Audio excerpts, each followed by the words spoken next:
ॐ नमः सिद्धेभ्यः।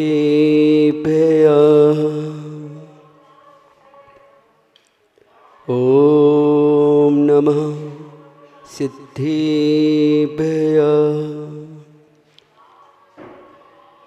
ॐ नमः सिद्धेभ्यः।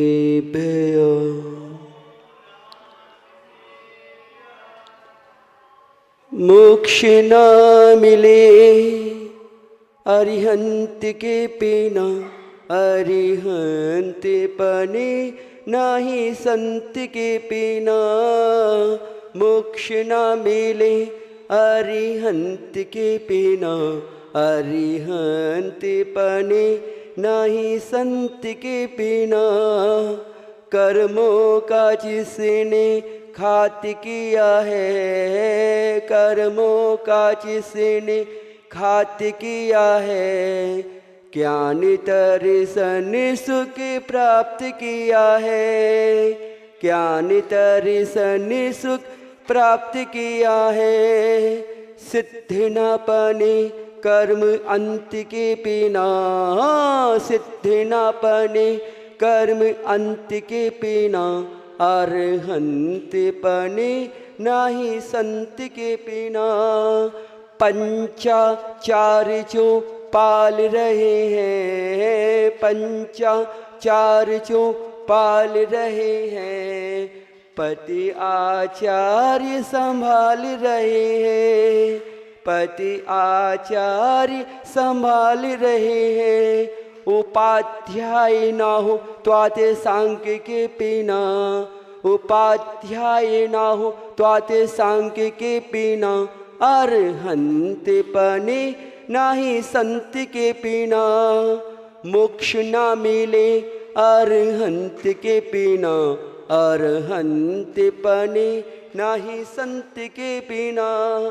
राग द्वेष मोह से हीन कहे हैं, राग द्वेष मोह से हीन कहे हैं। विशद ज्ञान ध्यान में लीन रहे हैं, विशद ज्ञान ध्यान में लीन रहे हैं। साधना ने होती है संत के बिना, साधना ने होती है संत के बिना। अरहंत बने नाही संत के बिना। एक साथ मोक्ष ना मिले अरहंत के बिना, अरहंत बने नाही संत के बिना। मोक्ष ना मिले अरहंत के बिना, अरहंत बने नाही संत के बिना। बोलो पंच परमेष्टि भगवंतों की, तेवादी श्री मुनीश्वरनाथ भगवान की, 24 तीर्थंकर भगवान की, परम समाज विद्यासागर महाराज की, अच्छे विराग सागर महाराज की, प्रयाज विशुद्ध सागर जी महाराज की, परम पूज्य आचार्य गुरुदेव श्री विशुद्ध सागर जी महाराज की।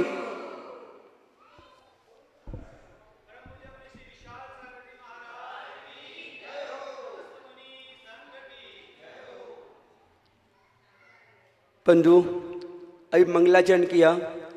मोक्ष ना मिले अरहंत के बिना, अरहंत बने नाही संत के बिना।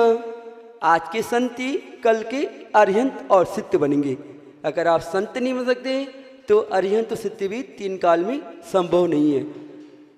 जब कोई बच्चा है नर्सरी LKG UKG पढ़ता है, उसका एक ख्वाहिश है, सपना में को डॉक्टर बनना है, डॉक्टर बनना है।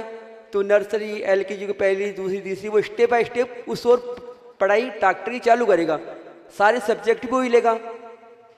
वो जब डॉक्टर की पढ़ाई पूरी कर लेगा, वो जब डॉक्टर की पढ़ाई पूरी कर लेता है, उसके बाद भी 2 साल किसी अनुभवी डॉक्टर के पास रहना पड़ता है। क्लिनिक ऐसे नहीं खोल लेगा पढ़ के कि डॉक्टर की पढ़ाई करी और अपना हॉस्पिटल खोल लिया। पहले अनुभवी डॉक्टर के पास रहेगा, उसके बाद अनुभव प्राप्त करेगा, फिर क्लिनिक या हॉस्पिटल खोलेगा। तो वही अपन यहाँ पे देखते हैं, भगवान की तरफ रोज आते हैं अपन लोग। क्यों आते हैं? कि हमको भी भगवान बनना है, हमको भी संत बनना है। तो संतों की संगति कर रहे हैं अपन लोग, और संतों की संगति करते करते एक दिन संत बनेंगे, इसमें कोई दो राय नहीं है। अभी अक्सर हम बोला करते हैं कि जितने भी तीर्थंकर भगवान है, अपने 24 भगवान है वर्तमान की, वो भूतकाल के अनंत तीर्थंकर है, अनंत अरिहंत परमेष्टि है। तो हम अक्सर ये चीज़ बोला करते हैं कि क्या आप भी भगवान बन सकते हो? आप भी भगवान बन सकते हो क्या? नहीं बन सकते। तो भगवान नहीं बन सकते तो फिर यहाँ क्यों आते हो आप लोग? अरे जब बीज बोओगे तभी तो फल मिलेगा। एक भजन आता ना, मोक्ष पथ मिलता धीरे धीरे मंदिर आओ दर्शन पाओ, मंदिर आओ दर्शन पाओ, श्रद्धा ने पड़ता धीरे धीरे मोक्ष पथ मिलता धीरे। तो आज अपन मंदिर आए, दर्शन किया, पूजन किया, स्वाध्याय किया, गुरुओं की संगति करी, उनके प्रवचन सुने, आहारचर्या थी। तो ये सब मोक्ष मार्ग की पढ़ने की हेतु है।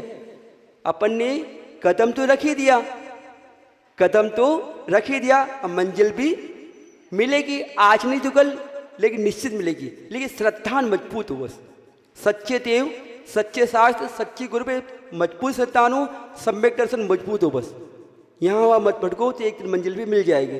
ठीक है, वर्तमान में पंचम काल है, घटिया काल है, तुकमा काल है, संगनन नहीं है, लेकिन श्रद्धा तो है। आज पंचम मोक्ष क्यों नहीं है? आज मुनिराज तो है, साधना भी कर रहे हैं, लेकिन मोक्ष की प्राप्ति नहीं होती। क्यों नहीं होती? क्यों नहीं होती? क्योंकि संगनन नहीं है। 6 संगनन है ना, उसमें जब मोक्ष की प्राप्ति होगी, वचित वृषभ नारद संगनन अनिवार्य है। वो वर्तमान में पंचम काल है, वचित नारद संगनन नहीं है। जब ही मोक्ष होगा ज्योति काल में, जब संगनन होगा मजबूत पहला संगनन, तो ये मोक्ष की प्राप्ति होगी। वर्तमान एक मुनिराज कितनी बड़ी बड़ी साधना कर ले, मोक्ष छोड़ 8वें स्वर्ग से ऊपर भी नहीं जा सकते, क्योंकि संगनन नहीं। लेकिन फिर भी प्रयास कर रहे हैं, आज नहीं तो कल। जब भगवान पारसनाथ 10 भाव तक, अपन शास्त्र में पढ़ते ना, कमट का चाहिए मरुभूति, 10 भाव का तो अपन शास्त्रों में रोज पढ़ने में आ जाता है कि 10 भाव पहले कमट और मरुभूति तो भाई थे, अपने आपके जैसे थे, वो भी श्रावक श्रेष्ठ तो थे भैया। क्यों भैया? श्रावक श्रेष्ठ तो थे। कमट का चाहिए थोड़ा तेज तर्रार था, और मरुभूति का बजाय सीधा साधा सज्जन। वर्धमान भी देखते हैं अपन लोग, 2 भाई है, वर्धमान भी होता ही है, 2 भाई है, एक पिता की 2 संतान है। एक तो बिल्कुल सात्विक दर्शन पूजा पाठ, अपनी बिल्कुल सिंपल चर्या, अच्छे परिणाम, निर्मल परिणाम, और एक ऐसे लगता है कि देखती इतना गुस्सा, इतना टेंशन, इतना हैवी कि बस सामने वाला एक बार उसकी आवाज़ सुन के घबरा जाए। वो कितना क्रोध आता है, कितनी कसाय भड़ी, एक में तो बिल्कुल निर्मल परिणाम और एक में कसाय का भंडार, बात बात में भड़कना, बात बात में गुस्सा होना, बात बात में सामने वाले को टेंशन देना। एक के निर्बल परिणाम है और एक को देखते ऐसे लगता है कि तो वर्तमान में भी मरुभूति भी है, कमठ भी है, परिवार हर परिवार में मिल जाएंगे भैया, मिल जाएंगे ना, मिलते ही हैं। कई लोग बोलते हमारे 2 भाई है लेकिन जमीन आसमान का फर्क है, 2 भाई है लेकिन दोनों भाई में जमीन आसमान का फर्क है। ऐसा क्यों हुआ महाराज जी? अरे भैया मैंने वर्तमान का सुना है, आप भूतकाल को देखो, भूतकाल में तो भगवान पार्श्वनाथ के थे, वो भी दो ही भाई थे, कमट और मरुभूति। कमट कैसे था? बिल्कुल खुंगार, और मरुभूति पे बिल्कुल शांत स्वभाव वाला। लेकिन अगर मरुभूति ने अपना शांत परिणाम, समता परिणाम अगर नहीं छोड़ा होता ना, आप देख लो उस कमट ने कितना अवसर किया। उस भाव में भी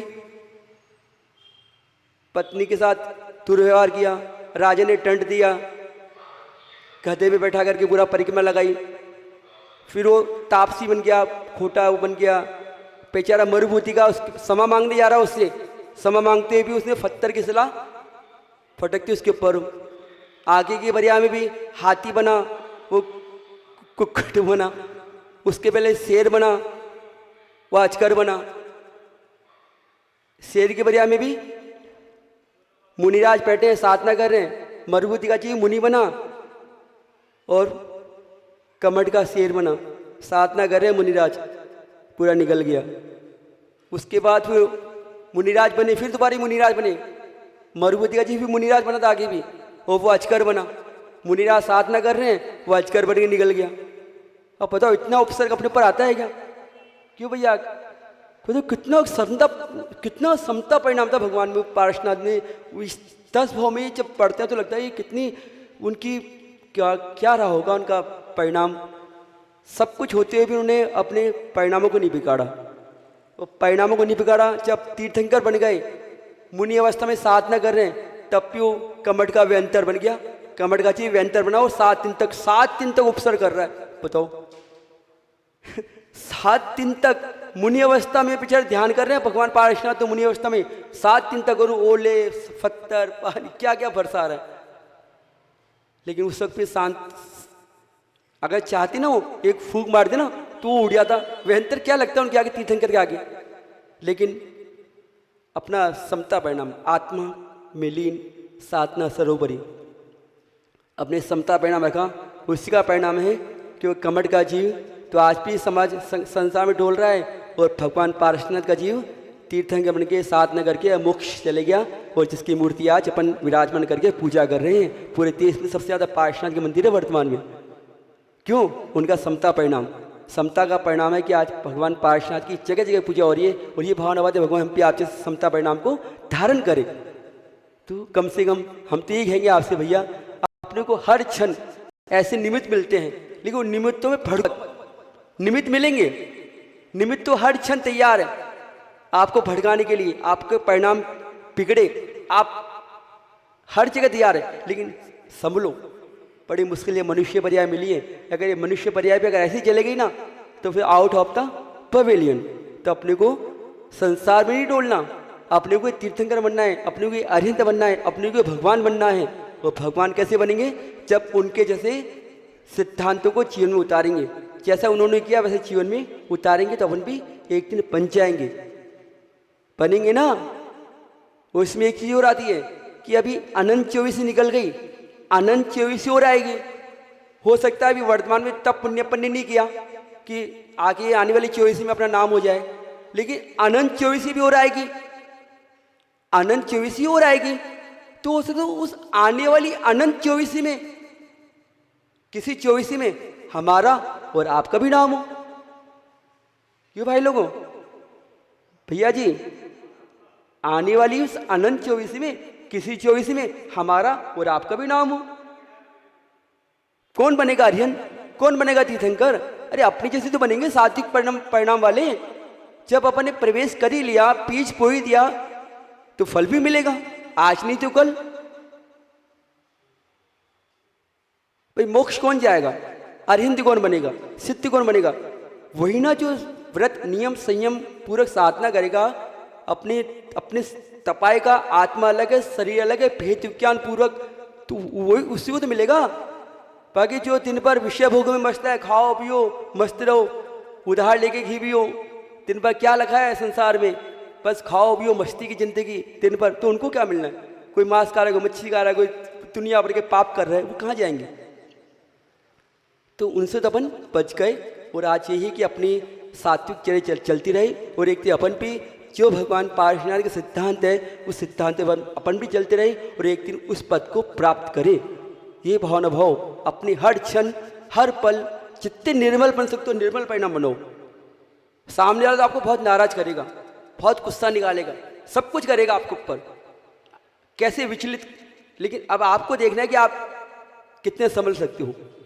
भगवान पार्श्वनाथ का वो उदाहरण याद कर लेना कि भैया वर्तमान में इतना तो कोई नहीं जो कमट के जैसा हो। भाई इतना भाई तो ऐसा कोई नहीं है टुष्टि जो कमट के प्रकृति का हो, है क्या? इतना तो कोई जितना उपसर्ग उसने किया वर्तमान में करता है कोई? फिर भी कितना देखो समता परिणाम, तो अपना चित्ता समता परिणाम रखो बंधु। बहुत मुश्किल से मनुष्य पर्याय मिली है, पता नहीं फिर इस आयु का कब अंत हो जाए, और अंत होते ये आत्मा कहाँ भटक जाए, कोई नरक गति में, कोई तिरंज गति में, कोई तेव में, कोई मनुष्य में, कि 4 गति है ना, ये आत्मा को कहीं ना कहीं तो जाना ही है। तो कहाँ पता नहीं इस आत्मा का पड़ाव हो जाए। तो हम तो यही भावना भा रहे हैं भगवान अभी तो मनुष्य बरिया में मुनि अवस्था में मुनि विशाल सागर के रूप में बैठे हम यहाँ पे, और ये मुनि विशाल सागर भी साधना करिए क्रम से पुनः मुनि अवस्था मिले। हम तो ये कहते हैं जब तक केवल ज्ञान की प्राप्ति न हो भव में मुनि अवस्था प्राप्त होती रहे। हमको नहीं चाहिए स्वर्ग के सुख, नहीं चाहिए चक्रवर्ती के सुख, कुछ नहीं चाहिए। अब तो एक ही भावना है, जब तक केवल ज्ञान की प्राप्ति न हो, मोक्ष की प्राप्ति न हो, तब तक हर भाव में मुनि अवस्था प्राप्त होती रहे। वो मुनि बन के साधना करिए, कर्मों का क्षय करके अपने केवल ज्ञान मोक्ष प्राप्त करें। अब कोई भावना नहीं है, कुछ नहीं, क्योंकि इस पद के आगे चक्रवर्ती का पद भी फैल है, कुछ नहीं है। अब तो ऐसा लगता है कि बस आत्मा परमात्मा, बाकी सब विकल्पों से परे।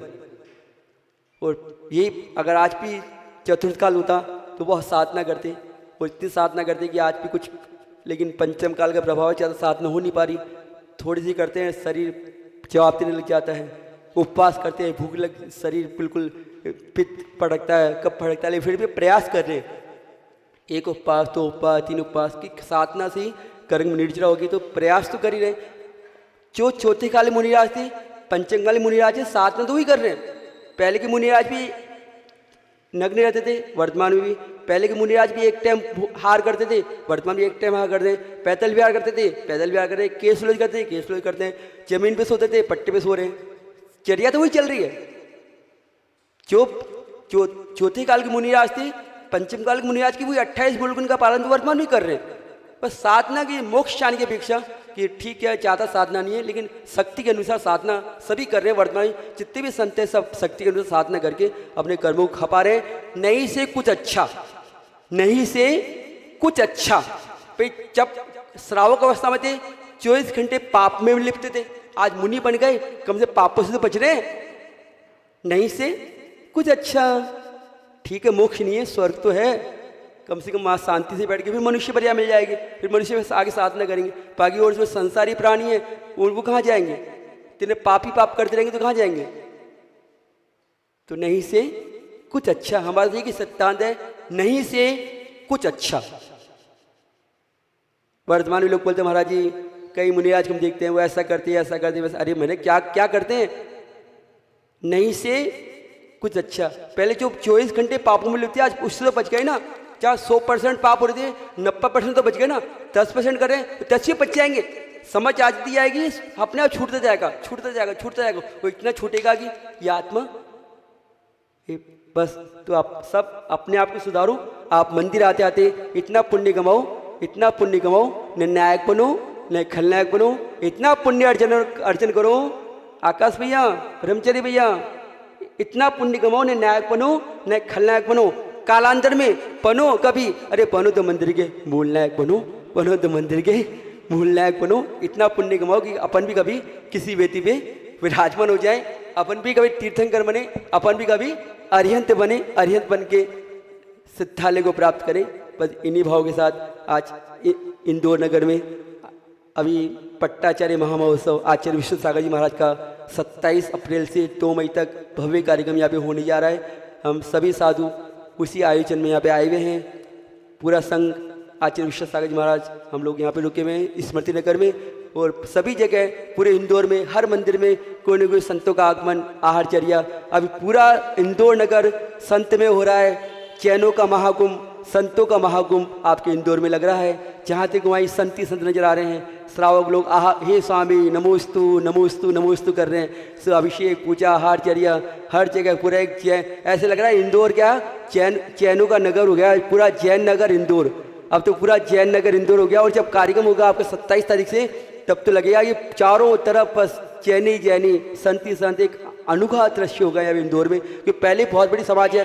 पहले इंदौर में 200 मंदिर है, वो बहुत बड़ी जैन समाज है इंदौर की। इंदौर की समाज बहुत बड़ी है। वो जो कार्यक्रम होगा उसमें पूरे देश विदेश का आदमी आ रहा है। तो आप सोचो कितना एक अलौकिक दृश्य रहा। मतलब हमारी ज़िंदगी का तो पहली बार ऐसा दृश्य देखने को मिलेगा, और आप लोगों को भी ऐसा दृश्य, दुर्लभ दृश्य आने वाले समय में देखेंगे। कैसे संत कितने दूर दूर से हजार हजार किलोमीटर से गर्मी में आ रहे हैं, इतनी धूप में। अपन 24 घंटे में कितनी बार पानी पीते हैं, कितनी बार खाना खाते हैं। पीछे संत लोग हैं, देखो इतनी भयंकर धूप में रोज के 20-20 किलोमीटर 25 किलोमीटर चलते चलते भैया इंदौर पहुँचना है, इंदौर पहुँचना है, इंदौर पहुँचना है। कितनी गर्मी में आ रहे हैं, साधना है कितनी।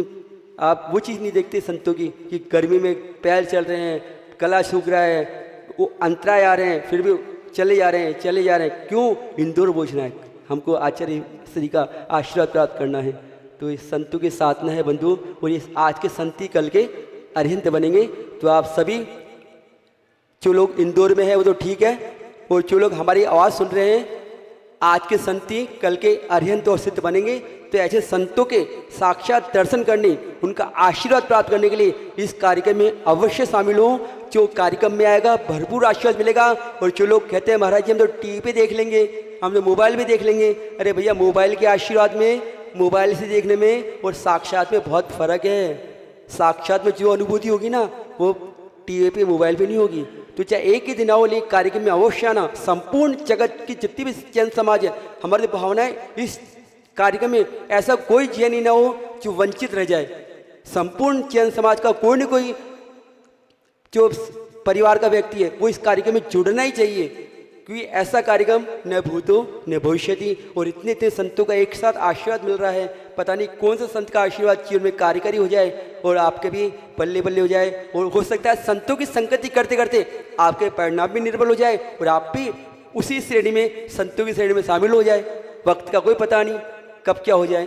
तो संतों का आशीर्वाद प्राप्त करने के लिए इंदौर कार्यक्रम में हम अवश्य शामिल हो। बस इतना ही। बोलो आचार्य गुरुदेव श्री विशुद्ध सागर जी महाराज की, आचार्य गुरुदेव श्री विशुद्ध सागर जी महाराज की जय हो। परम पूज्य मुनि श्री विशाल सागर जी महाराज की। आइए चलते हमारे बीच में परम पूज्य मुनि श्री विभोर सागर जी महाराज